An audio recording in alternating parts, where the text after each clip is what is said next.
मैं भारतीय भूतपूर्व सैनिक संगठन का महाराष्ट्र का प्रभारी हूं और जवाब दो फिरोज भाई और आप सबका शुक्रगुजार हूं कि आपने मेरे ख्यालात विचार आपके सामने पेश करने के लिए आज मौका दिया है।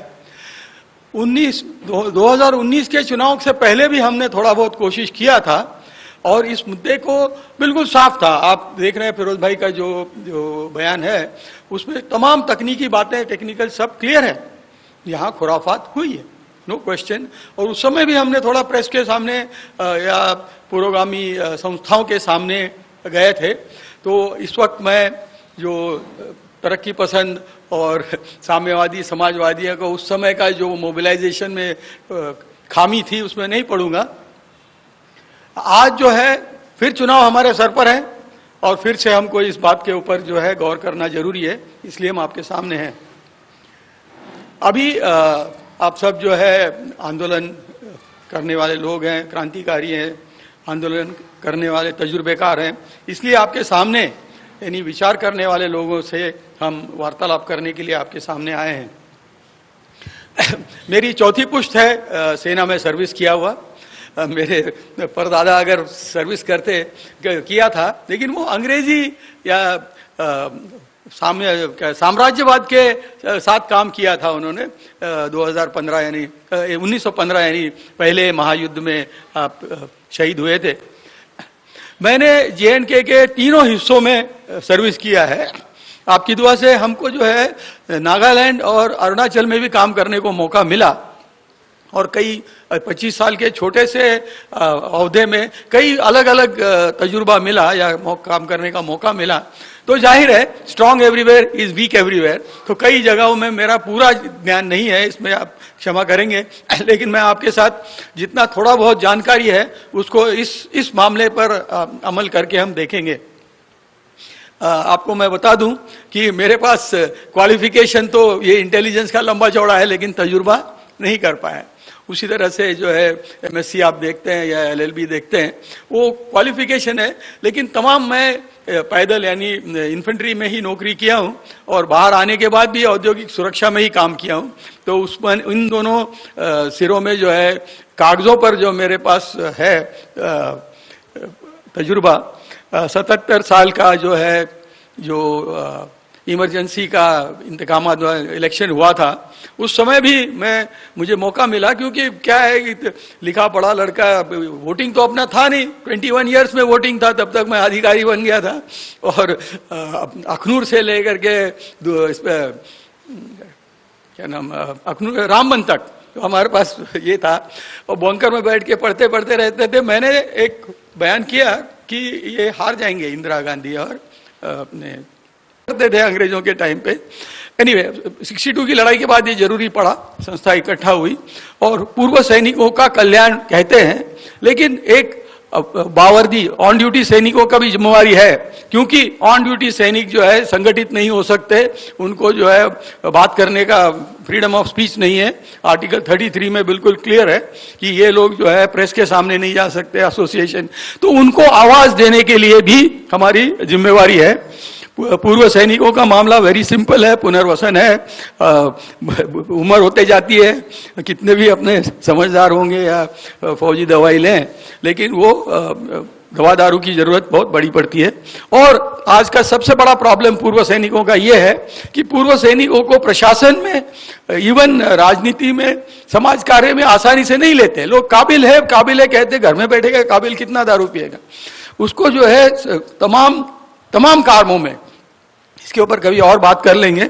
लेकिन जो ऑन ड्यूटी सैनिकों के प्रश्न क्या है, arm forces special protection act, keep that one.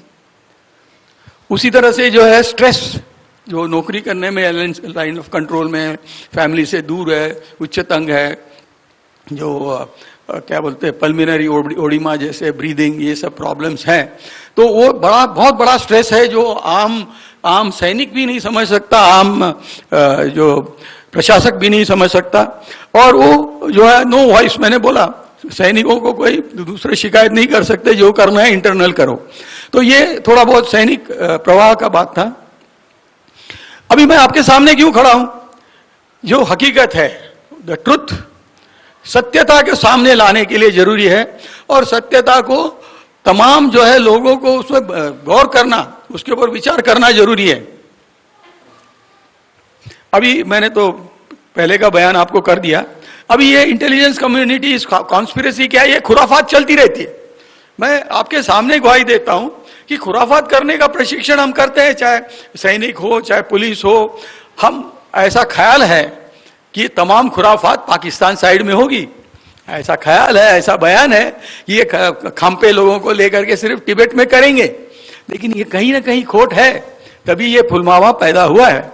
इसके और अगर आपने किसी ने सवाल पूछना है तो पूछिए। आजादी से पहले इंटेलिजेंस ब्यूरो था और दुनिया का इससे अच्छा खुराफात करने वाली संस्था है ही नहीं। अभी मैं सिर्फ कुछ, फिरोज भाई ने बिल्कुल तकनीकी तमाम बातों को बयान किया है, कुछ 2-3 चीजों पर भी सिर्फ मैं नुक्ताचीनी करूंगा और कोशिश करूंगा 1-2 शब्द में कि जो आज की राजनीतिक परिस्थिति है, आज की जो सियासती हालत है, उसमें अगर कुछ कमेंट कर सकूं। पुलवामा बालाकोट ये दोनों खुराफात हैं, दोनों फ्रॉड हैं। इसको पहले हम फ्रॉड माने, फिर हम आगे लिए एनालिसिस पे जा सकते हैं, ये सच है या झूठा है या टेढ़ा है मेढ़ा है करते रहेंगे तो अगला इलेक्शन फिर 2029 में हम लोग चर्चा कर सकते हैं। और मेरा जो लास्ट में कई ऐसे कोटेशन है, लेकिन मैं बोला ये बुलडॉग से ही बात कर लेते हैं। A lie goes halfway around the world before the truth has a chance to get its pants on. अब ऐसा है कि हर एक चीज के पीछे खुराफात है, हर एक जो है वो क्या नाम साजिश करने का काम चालू रहता है। ये पुलवामा कैसे बना, सुंदर सी बात बताई इन्होंने, लेकिन मेरा 1-2 कमेंट है इसमें। पुलवामा होने दिया, कुछ जानकारों का कहना है कि पुलवामा होने दिया या पुलवामा पूरी तरह से किया। अभी इंटेलिजेंस अलर्ट आप सुन रहे हैं, वहां भी हुआ, लेकिन फिर भी हुआ, निग्लिजेंस है। सुंदर सी बात इन्होंने निकाली है, बड़ी चीज, किसी को कोर्ट मार्शल हुआ ही नहीं, कोई चर्चा ही नहीं, 40 आदमी मर गए, मामला अभी भी चल रहा है, चुनाव चल रहा है, दुनिया भर का काम चल रहा है। इसका मतलब कहीं ना कहीं तो खोट है, लेकिन खोट कितनी है? मेरा ख्याल ये है कि कुछ खेत बना हुआ था, कुछ चीजें वहां से रेडीमेड मिली पाकिस्तान से, और उसमें इन्होंने जो है अपना लेबल लगा लिया, सीकेडी पीकेडी जैसे स्क्रू ड्राइवर। वहां का मामला आ रहा है, अरे ये अपने फायदे का है, चलो इसमें थोड़ा 2 आदमी दे दे, एक क्या नाम उसका एक दर को दे दें और इसका आदिल को दे दें, और इसको मामला का जो है अंजाम दे देते हैं, और फिर कुछ सही बात है कि तो ये मिली भगत है। लेकिन ये जिस स्टैंडर्ड से बाहर पड़ा, जिस रुचि लेनी चाहिए हमको, इस मामले को उठाना चाहिए, इस कदर उठाना चाहिए कि कम से कम हकीकत सामने आए। पाकिस्तान का 1000 कट्स आप जानते हैं, वो पूरा टेरर थ्योरी है, तो टेरर थ्योरी में कुछ खाद पानी हमारे यहां भी दिया हुआ है। चलिए आगे। अभी फियर विंस, एक अपना मेरा निजी ख्याल है, अगर दान पेटी भरनी है तो भगवान का डर दिखाओ, अगर मत पेटी भरनी है तो पाकिस्तान का डर दिखाओ। नेक्स्ट। पुलवामा बालाकोट में काफी कुछ बातचीत हुई है। पुलवामा में भी जो मैं 1-2 कमेंट किया कि एक तो पुलवामा में किसी को पनिशमेंट नहीं मिला, तो इसका मतलब कुछ ना कुछ तो गड़बड़ है। बालाकोट में जो है इतनी लंबी अच्छी सी स्टोरी बनाई कि वो हिंदी फिल्म भी पीछे हट जाएगा। अब वो गिरता है मेजर स्क्वाड्रन लीडर, उसको मारता कोई नहीं है। यहाँ सीधा साधा कोई आदमी उतरा हुआ था तो उसकी धज्जियां उड़ा दी थी, या मतलब हवाई जहाज से जो पायलट अगर आ गया। उसी तरह से जो है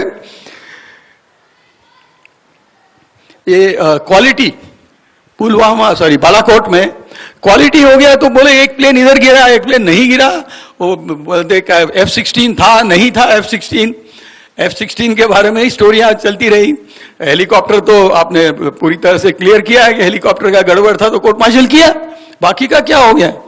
और वो भी MiG-21 हवाई जहाज यूज किया जो अपने अभिनंदन साहब थे। तो ये अच्छी सेटिंग थी, ये हमको मानना पड़ेगा। अगर क्वालिटी फिल्म का अच्छा नहीं है, लेकिन सब हीरो हीरोइन बिल्कुल सही थे।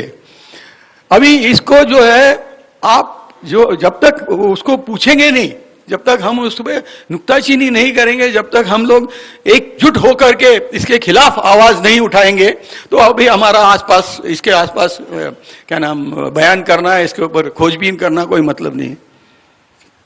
आगे तो मैंने जैसे पहले बताया कि मैं कुछ सीमित बातों पे ही बयान कर रहा हूं, और बाकी चीजों के पूछने का है तो पूछे, क्योंकि समय जो है आपके सवालात और सभापति महोदय के इजाजत के साथ ही मैं जाए गो बैक नहीं पीछे। हाँ सबसे ज्यादा जो है तमाशा चुनाव में होता है। भारत का सबसे बड़ा त्योहार है चुनाव, तो सबसे ज्यादा खोट चुनाव में होगी, सबसे बड़ा झूठ चुनाव में होगा।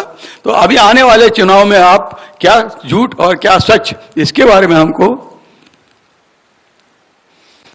एक कमेंट है और उसको ऐसे का ऐसे मैंने उठाया है।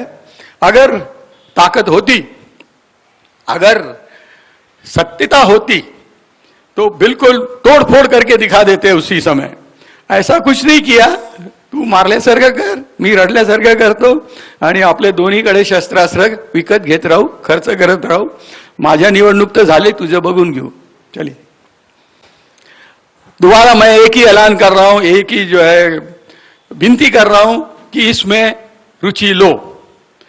अब तमाम अभी जानकार लोग हैं, काफी सरगना है कई संस्थाओं के गुटों के, सभी जगह जब तक इकट्ठा आवाज नहीं आएगी तो ये मामला इधर उधर ही कहीं यूट्यूब में और छोटा मोटा अपने क्या नाम है सोशल मीडिया में ही मर जाएगा।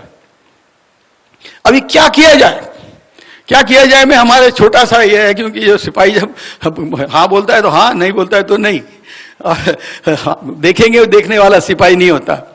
तो हम जो है जनहित याचिका खड़ी करने के बयान में है, क्या अभियान में है, और ऊपर भी कोई बात हुई है।